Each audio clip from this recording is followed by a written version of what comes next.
নমস্কার, জীবনবাণী অনুষ্ঠানে আপনাকে স্বাগত জানাই। আমি বিশ্বাস করি ঈশ্বরের বাক্য বাইবেল থেকে বিভিন্ন পুস্তকের এই ধারাবাহিক অধ্যয়নের দ্বারা আপনি অনেক কিছু নতুন বিষয় জানতে পেরেছেন। হয়তো আপনার অনেক দিনের কোনো প্রশ্নের উত্তর আপনি পেয়েছেন। আসুন দেখি ঈশ্বরের বাক্য আজকে নতুন বিষয় আপনার জীবনে যোগ করে। কিন্তু তার আগে আসুন একটা গানের মধ্য দিয়ে আমরা ঈশ্বরের গৌরব করি।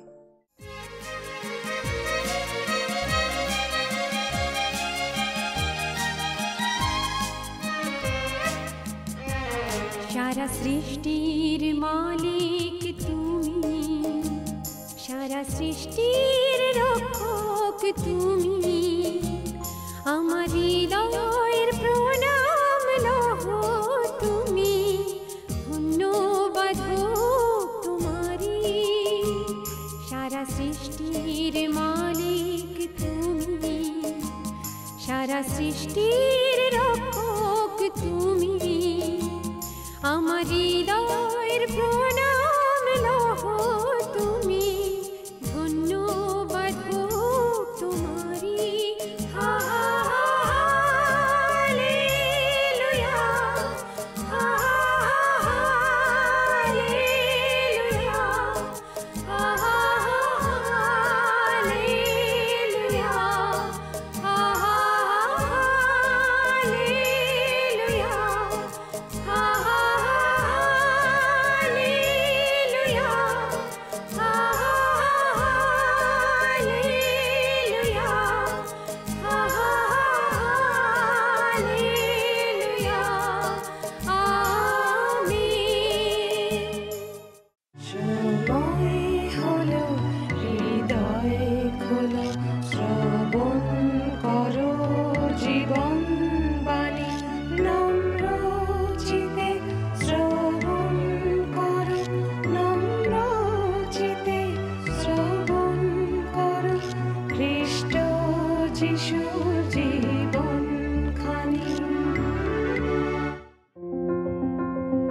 আমাদের এই জীবনবাণী অনুষ্ঠানে আমরা পবিত্র বাইবেলের বিভিন্ন পুস্তকগুলি ধারাবাহিকভাবে অধ্যয়ন করে থাকি।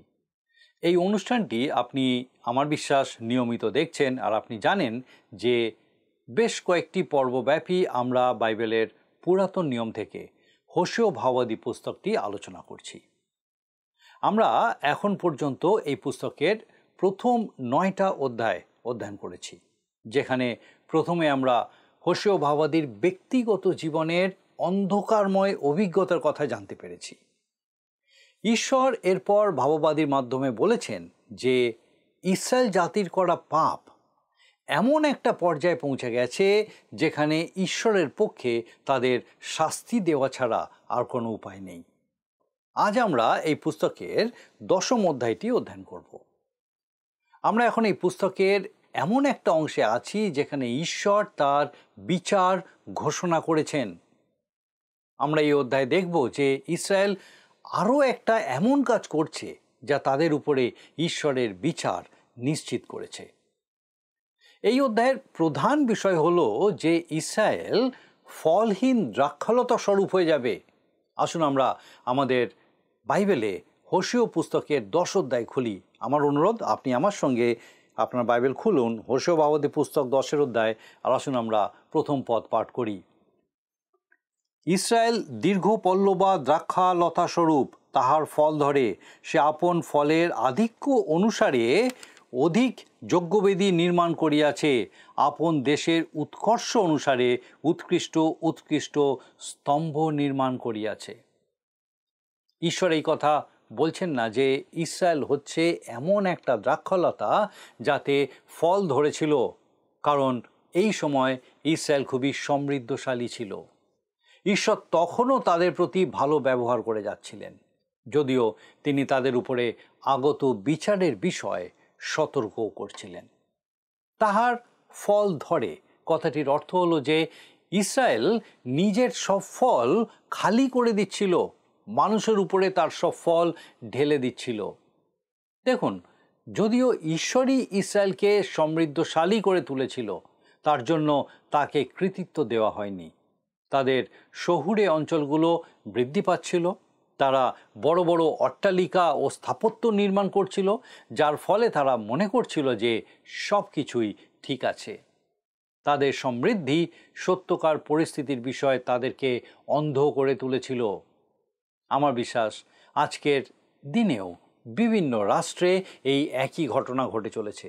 বিভিন্ন দেশ তাদের সমৃদ্ধি ও শক্তির কারণে অন্ধ হয়ে আছে, আর যার ফলে অন্য দেশগুলো দুঃখ কষ্টের মধ্যে রয়েছে। ঈশ্বরের প্রতি বিশ্বস্ততাই কোনো দেশকে সমৃদ্ধ করে তোলে, আর এই সমস্ত দেশগুলো সেই বিষয়ে সম্পূর্ণ জ্ঞানহীন হয়ে পড়েছে। ইতিহাস থেকে বিচার করলে এর যুক্তিসঙ্গত উপসংহার হলো যে একদিন ঈশ্বর এই সমস্ত রাষ্ট্রের বিচার করবেন। অনেক মহান জাতি আজ ধ্বংসস্তূপে পরিণত হয়েছে, যা তাদের উপর ঈশ্বরের বিচার প্রকাশ করে। সে আপন ফলের আধিক্য অনুসারে অধিক যজ্ঞবেদী নির্মাণ করিয়াছে। জনসংখ্যার বৃদ্ধি পাওয়ার সাথে সাথে তাদের বিভিন্ন দেবদেবীর প্রতি আসক্তিও বেড়ে গেছিল। অন্যভাবে বলতে গেলে, লোক যত বেড়েছে তাদের পাপও তত বেড়েছে। এই দ্রাক্ষালতার উপমাটি আমাদের মনে করিয়ে দেয় প্রভু যীশু যোহন লিখিত সুসমাচার 15 অধ্যায়ে তার জিহুদি শিষ্যদেরকে কি বলেছিলেন। তিনি বলেছিলেন, আমি প্রকৃত দ্রাক্ষালতা, যোহন 15:1। তিনি এই কথাই তাদের বলছিলেন যে তখন পর্যন্ত তারা মনে করত যে ইসরায়েল জাতি হিসেবে তাদের পরিচিতি তাদেরকে ঈশ্বরের কাছে পৌঁছানোর এবং তার সঙ্গে সম্পর্ক রাখার সুযোগ করে দিয়েছে। কিন্তু সেই কথা আর সত্য ছিল না। প্রভু যীশু মানুষকে তার নামে আহ্বান জানাচ্ছিলেন। তিনি মস্তকস্বরূপ হবেন, আর যে মণ্ডলী তিনি গঠন করতে চলেছেন সেটা হবে তার দেহ। আমি প্রকৃত দ্রাক্ষালতা, এই কথা যখন তিনি বললেন তখন তিনি এটাই বুঝিয়েছেন যে মানুষ মন্দিরে গিয়ে আর উপাসনা করবে না, কিন্তু তার মাধ্যমেই জীবন্ত ঈশ্বরের নিকটবর্তী হবে। আসুন আমরা 10 অধ্যায় পরের পদটা পড়ি, 2 পদ। তাহাদের অন্তঃকরণ বিভক্ত, এখন তাহারা দোষী প্রতিপন্ন হইবে। তিনি তাহাদের যজ্ঞবেদী সকল ভগ্ন করিবেন। তাহারা বলিবে, আমাদের রাজা নাই। তাহাদের অন্তঃকরণ বিভক্ত। প্রকৃতপক্ষে তারা ঈশ্বরের উপাসনা ঠিকই করত। আমরা এই কথা বলতে পারি না যে তারা করত না। তাদের মধ্যে অনেকেই আগের মতোই পর্বের সময়গুলিতে জেরুসালেমে গিয়ে আরাধনায় অংশগ্রহণ করত, যদিও তারা আবারও ফিরে যেত সেই স্বর্ণময় গোবৎসের কাছে যা তারা নির্মাণ করেছিল, এবং তারা সেই বাল দেবতারও উপাসনা করত। তাদের অন্তঃকরণ বিভক্ত ছিল। একদিন তারা ঈশ্বরের উপাসনা করত, কিন্তু তার পরের দিনই তারা সেই বালদেবের উপাসনা করত। এই পরিস্থিতির কথা সাধু যাকব তার পত্রে উল্লেখ করেছেন। তিনি বলেছেন, সে দ্বিমনা লোক আপনার সকল পথে অস্থির। যাকব তার 1 অধ্যায় 8 পদ।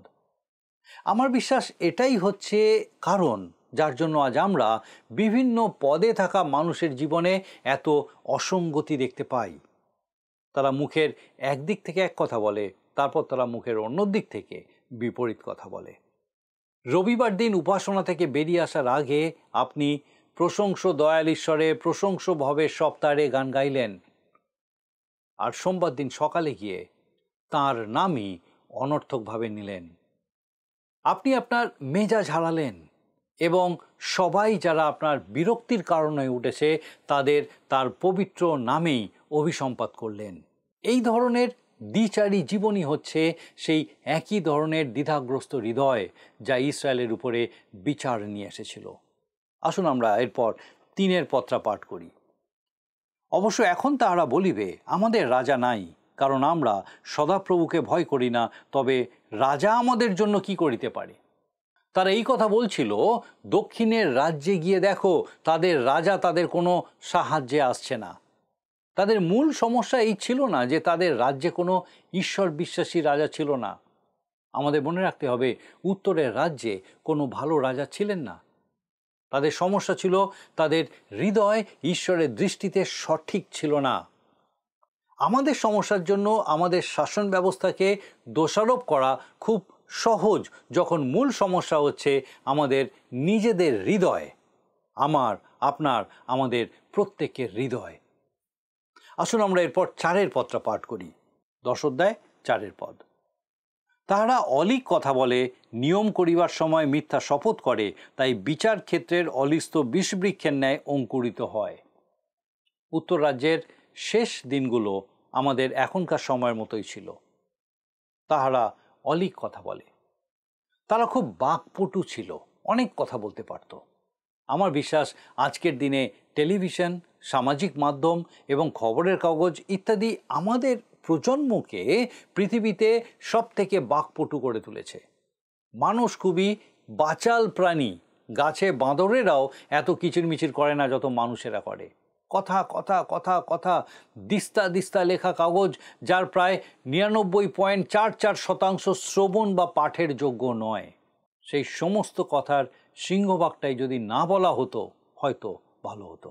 সেই সমস্ত কথাবার্তার মধ্যে আপনি এমন কিছু শুনতে পাবেন না যা মানুষকে ঈশ্বরের সন্নিকট করতে পারে, তার বাক্যের প্রতি আগ্রহী করতে পারে আর ত্রাণকর্তা রূপে প্রভু যিশুকে গ্রহণ করাতে পারে। তাহারা অলিক কথা বলে, নিয়ম করিবার সময় মিথ্যা শপথ করে। তারা কেবল কথাই বলে যায়, আর তারা যা যা বলে তার কোনোটাই বিশ্বাসযোগ্য নয়। আমি আজকাল খ্রিস্ট বিশ্বাসীদের বলতে শুনি যে আদালতে আজকাল মানুষকে আর বাইবেলের উপর হাত রেখে সত্যি বলার জন্য আর প্রতিজ্ঞা করতে হয় না, যা খুবই ভয়ানক বিষয়। সত্যি কথা বলতে কি, আমি খুব খুশি যে বাইবেলকে এর থেকে বাইরে রাখা হয়েছে। প্রতিজ্ঞা করেও তাদের যদি মিথ্যা কথাই বলতে হয়, তাহলে কেন বাইবেলকে তারা অমর্যাদা করবে? মানুষের কাছে যদি বাইবেলের কোনো অর্থ না থাকে, তাহলে সেটা কেন ব্যবহার করা হবে? যখন দেখি কেউ বাইবেলের উপরে হাত রেখে সত্য কথা বলার শপথ করছে আর তারপর তাকে মিথ্যা কথা বলতে শুনি, সেটা একেবারেই আমার সহ্য হয় না। কতজন খ্রিস্ট বিশ্বাসী মিথ্যা শপথ করে কথা বলছেন? কত মানুষ বেদির সামনে এসে তাদের জীবনকে ঈশ্বরের কাছে সমর্পণ করেছে, একাধিকবার করেছে, কিন্তু তাদের জীবনে কোনো কিছুই পরিবর্তন হয়নি। আমরা কত সময় কত কথা বলেছি, কিন্তু ঈশ্বরের কাছে তার কোনো অর্থ হয়নি। তাই বিচার ক্ষেত্রের অলিস্থ বীজবৃক্ষের ন্যায় অঙ্কুরিত হয়, অথবা আমাদের অধিকাংশ মানুষের জীবনে স্তর নেমে গেলে বিচার আমাদের লাগানো বাগানে আগাছার মতো গজিয়ে উঠবে। আসুন আমরা এর পরের পদটা পাঠ করি, 5 পদ। সমরিয়া নিবাসীগণ বৈত আবনের বৎস প্রতিমার নিমিত্ত উদ্বিগ্ন হইবে, কারণ তাহার প্রজাগণ তাহার নিমিত্ত শোকার্ত হইবে, এবং তাহার যে পুরোহিতেরা তাহার জন্য আনন্দ করিত, তাহারাও তাহার জন্য তাহার গৌরবের নিমিত্ত শোকার্ত হইবে, কারণ গৌরব তাহাকে ছাড়িয়া নির্বাসিত হইবে। বৈতাবন হল বৈতলেহেমের জন্য ব্যঙ্গাত্মক একটি শব্দ।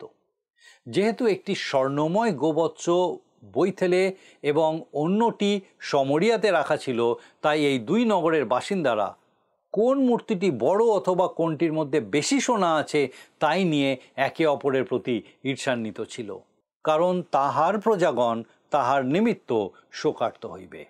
এই গোবৎসগুলোর জন্য শোক প্রকাশ করা আসলে হলো একে অপরকে ছাড়িয়ে যাওয়ার প্রবণতা।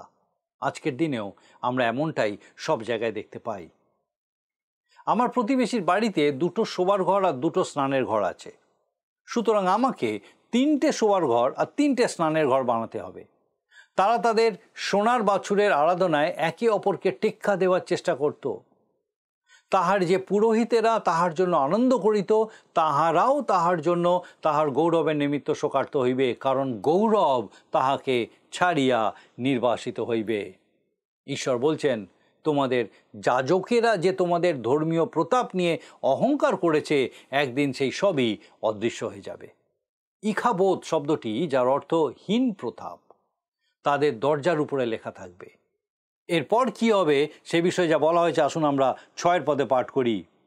সেও বিবাদ রাজের উপডৌকন দ্রব্য বলিয়া অসুরে নীত হইবে, ইফ্রাইম লজ্জা পাইবে, ইসরায়েল আপন মন্ত্রণায় লজ্জিত হইবে।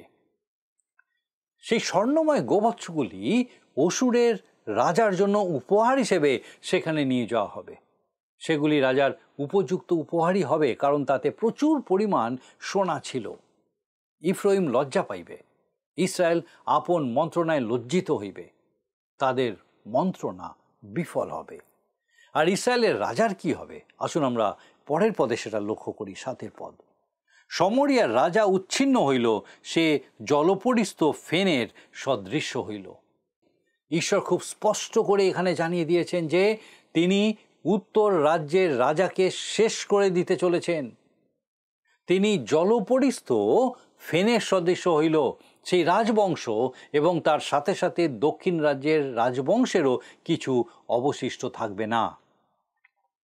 ঈশ্বর এই বিষয়ে আরও যা বলছেন, আসুন আমরা এর পরের পদে লক্ষ্য করি। 8 পদ আমরা পড়ি। ইসরায়েলের পাপস্বরূপ আবনের উচ্চস্থলী সকলও বিনষ্ট হইবে, তাহাদের যজ্ঞবেদী সমূহের উপরে কণ্টক ও শেয়াল কাটা জন্মিবে, এবং তাহারা পর্বতগণকে বলিবে, আমাদিগকে ঢাকিয়া রাখো, ও উপপর্বতগণকে বলিবে, আমাদের উপরে পড়ো। আবনের উচ্চস্থলী সকলও বিনষ্ট হইবে। আমরা আগে যেমন দেখেছি, তারা উচ্চ গিরির উপরে হরিৎপর্ণ বৃক্ষের নিচে অসুচি দেবদেবীর আরাধনা করত। তাহারা পর্বতগণকে বলিবে, আমাদিগকে ঢাকিয়া রাখো, ও উপপর্বতগণকে বলিবে, আমাদের উপরে পড়ো। তাদের উপরে যে বিচার নেমে আসছে তার থেকে লুকিয়ে থাকতে চায় তারা। মহাক্লেশের সময়ও এই একই কথা বলা হবে। প্রকাশিত বাক্য তার 6 অধ্যায় 15 থেকে 17 পদে আপনি এই বিষয়টা দেখতে পাবেন। আসুন আমরা এরপরে 9 পদটা পড়ি। হোশেয় 10 অধ্যায় 9 পদ। হে ইসরায়েল, গিবিয়ায় সময় অবধি তুমি পাপ করিয়া আসিতেছ, তোমার লোকেরা সেই স্থানে দাঁড়াইয়া রহিয়াছে। অন্যায় বংশের প্রতিকূলে কৃত যুদ্ধ কি গিবিয়াতে তাহাদিওকে ধরিবে না? এটি সম্ভবত বিচার কর্তৃকগণের বিবরণ 19 ও 20 অধ্যায় লেখা ভয়াবহ ঘটনাগুলির দিকে ইঙ্গিত করে। গৃহযুদ্ধের পরেও যখন গিবিয়ার লোকেরা নিশ্চিহ্ন হয়ে গেল, পাপ তখনও সেখানে রয়ে গেল, আর গিবিয়া হয়ে উঠল ঘৃণ্য ও নিষ্ঠুর ভোগবিলাসের প্রতীক। ইসরায়েলের ভ্রষ্ট দেবদেবীর আরাধনার সঙ্গে সঙ্গে ছিল ঘৃণ্য ভোগবিলাসের পাপও। আমরা আসুন এরপরে আরও 2 পদ পাঠ করি, 10 ও 11 পদ।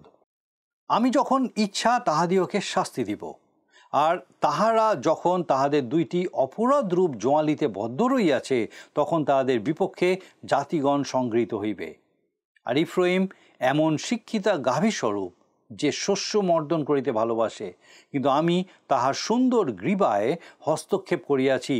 আমি ইফ্রাইমের উপরে এক আরোহীকে বসাইব, জিহুদা হাল টানিবে, যাকোব তাহার ঢেলা ভাঙিবে।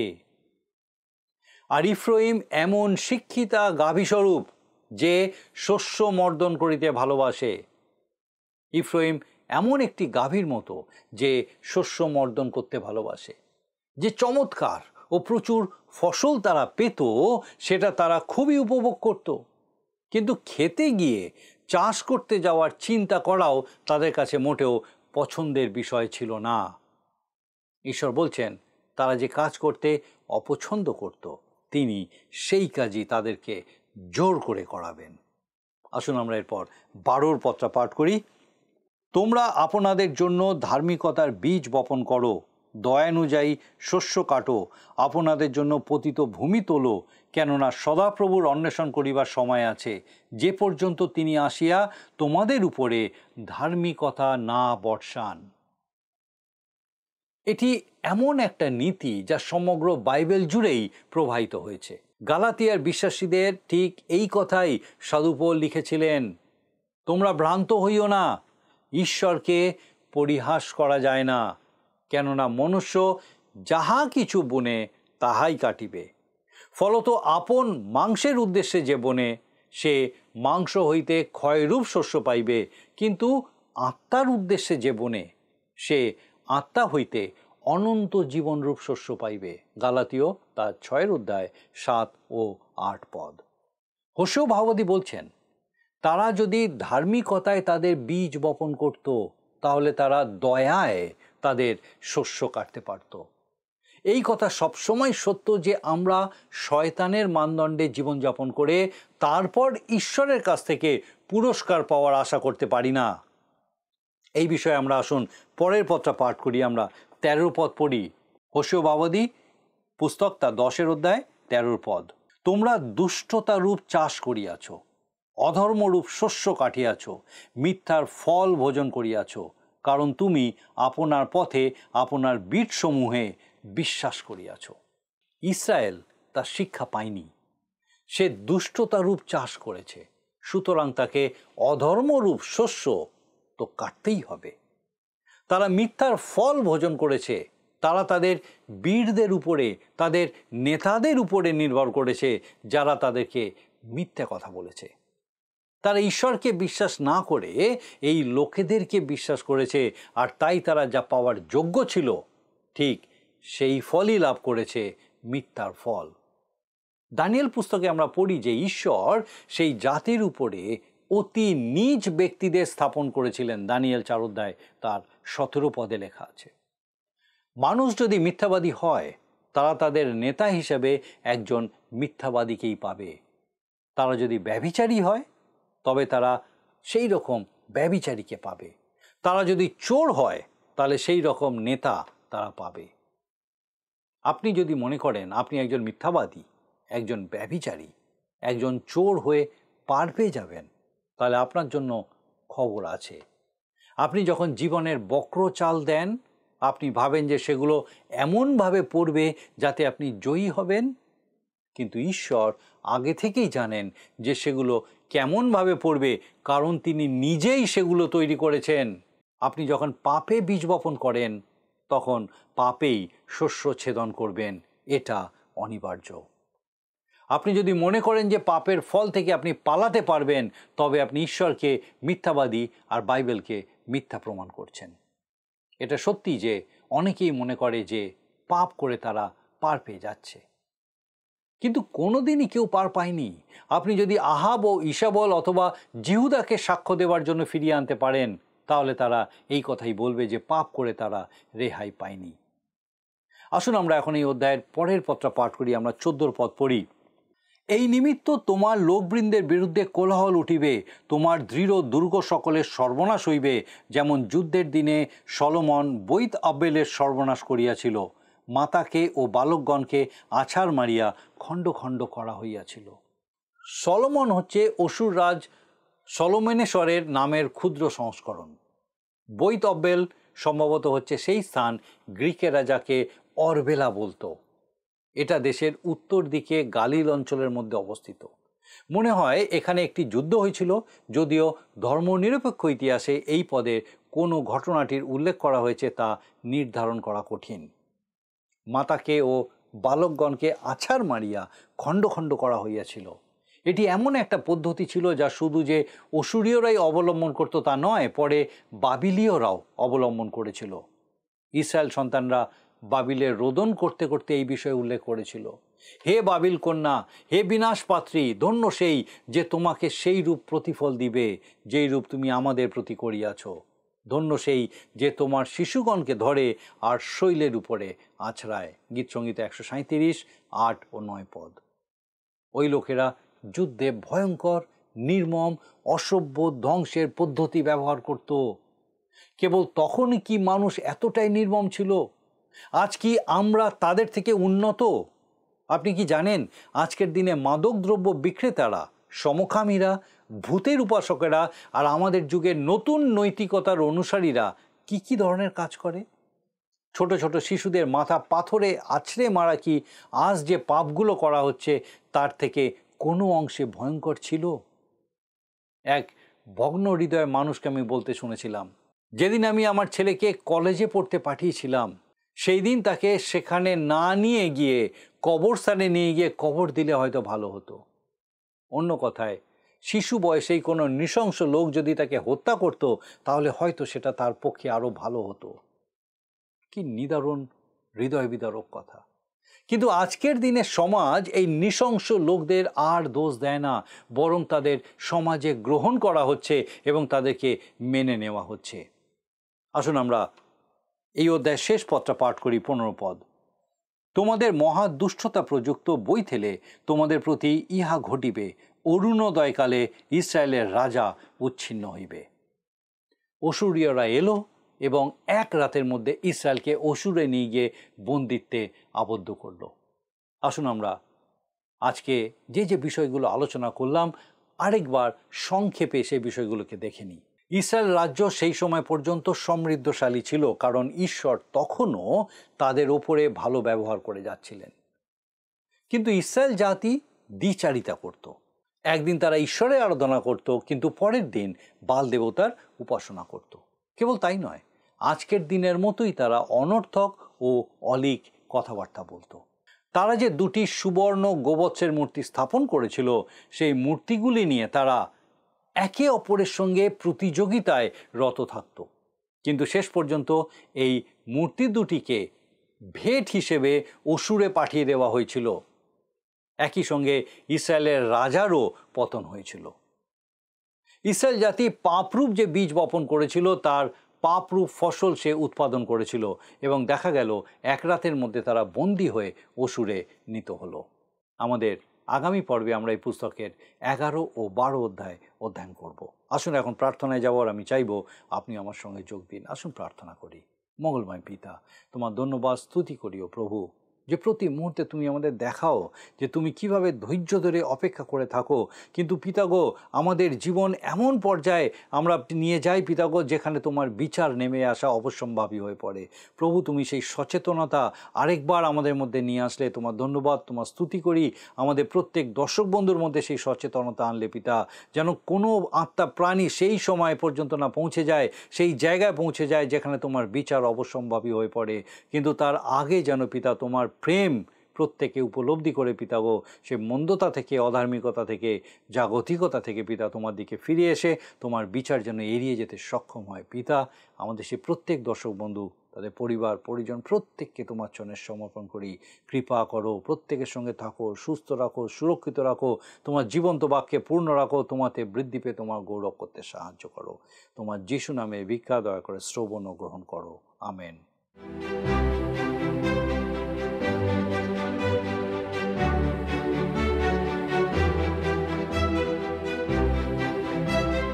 আপনি যদি আমাদের এই অনুষ্ঠান বা পুরাতন সম্প্রচারগুলি আবারও দেখতে চান, তাহলে আমাদের অফিসিয়াল ইউটিউব চ্যানেলটি সাবস্ক্রাইব করুন।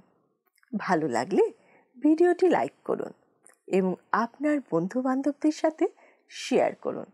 আর অবশ্যই আপনার মতামত কমেন্ট সেকশনে জানান। শাস্ত্র বলে বাক্য নিষ্ফল হয় না, আর তাই আমি বিশ্বাস করি আর যে বাক্য আপনি শুনেছেন তা আপনার জীবনে ফলপ্রসূ হবে। আপনার কোনো প্রশ্ন থাকলে আপনি টিভি স্ক্রিনে দেওয়া নাম্বারে আমাদের জানাতে পারেন। আমরা চেষ্টা করব আপনার প্রশ্নের উত্তর দিতে। এখন আমরা প্রশ্ন উত্তর পর্বে যাই এবং শুনে নিই আজকের দিনের প্রশ্ন। প্রিয় বন্ধু, আসুন আমরা আজকের প্রশ্ন উত্তরে আসি। গত সপ্তাহের প্রশ্নের উত্তর অপশন বি, গৌরব। আজকের প্রশ্ন, সলোমন কার নামের ক্ষুদ্র সংস্করণ? Option A Shalmaneser, B Ahab, C Nebuchadnezzar, D Sennacherib. বন্ধু, এই প্রশ্নের উত্তর আগামীকাল সন্ধ্যা 6টার মধ্যে option A, B, C, D সহকারে আপনার নাম ও সম্পূর্ণ ঠিকানা সহ 9433497235 এই নম্বরে হোয়াটসঅ্যাপে বা SMS-এ পাঠাবেন।